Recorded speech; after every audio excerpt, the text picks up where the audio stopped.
Assalamualaikum warahmatullahi wabarakatuh.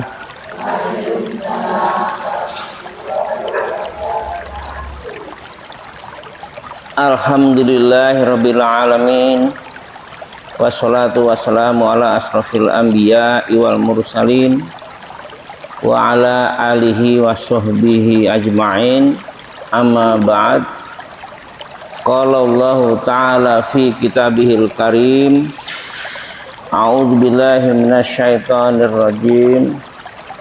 Fastamsik billadzi uhiya ilaika innaka ala siratim mustaqim. Shadaqallahul azim. Al ilmu fis suduri la fis suturi. Ilmu itu adanya di dada, di hati, di perasaan, di otak.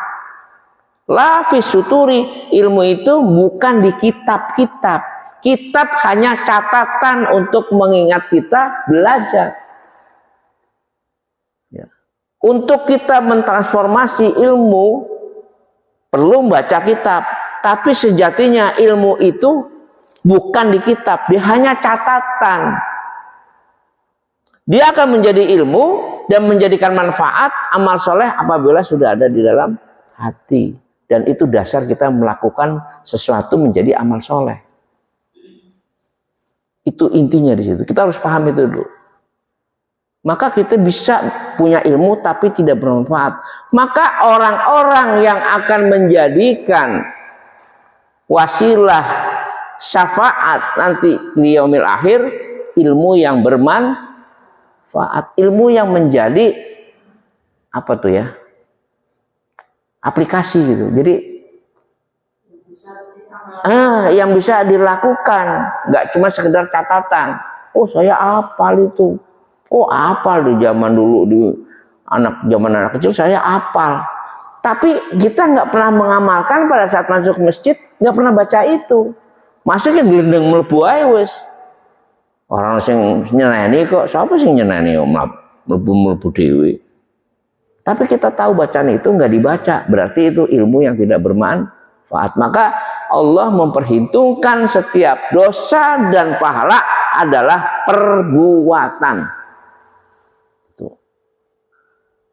Perbuatan maksiat dan maslahat Allah memperlakukannya itu beda.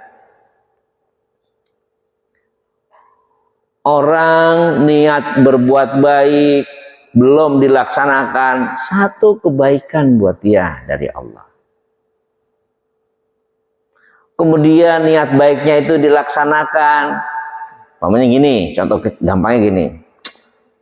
Aku iki duwe panganan saka sedulur kayane akeh dah. Angger mangan dhewe iki kayane rantek.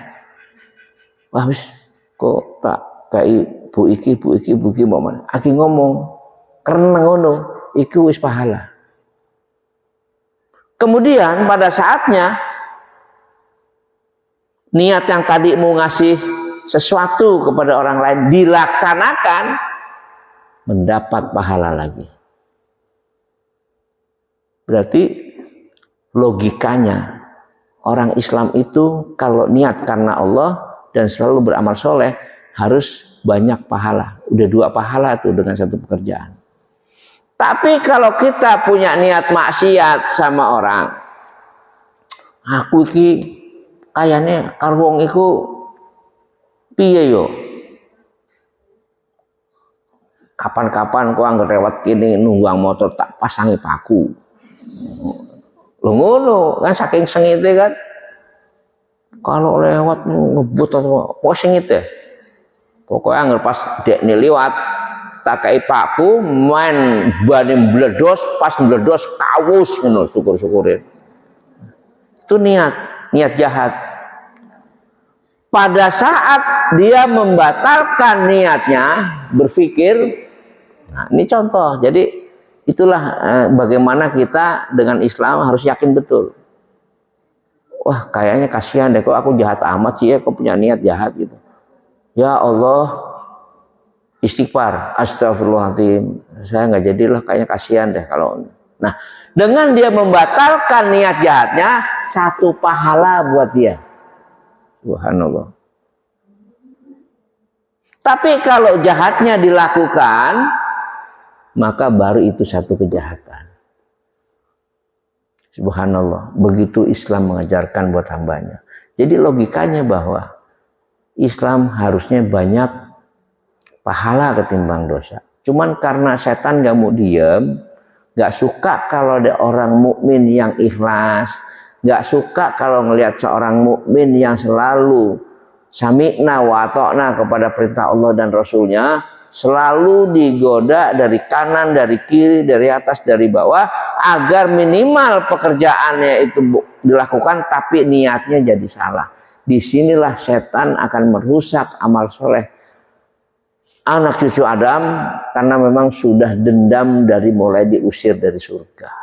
Naudzubillah min dzalik. Maka dengan keistiqomahan kita di dalam taklim ini, ibadah ini, sehari semalam 5 kali yang wajib, dari waktu ke waktu, hati udah mulai miring-miring, kita buduk lagi di waktu sholat yang lain.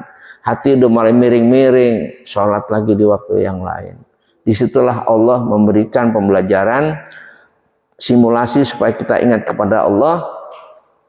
Sholat itu menjadikan tameng di dalam kita beribadah kepada Allah agar niat ini selalu lurus. Oke, cukup ya, nggak ada yang nanya lagi ya, jam 9:05 tuh.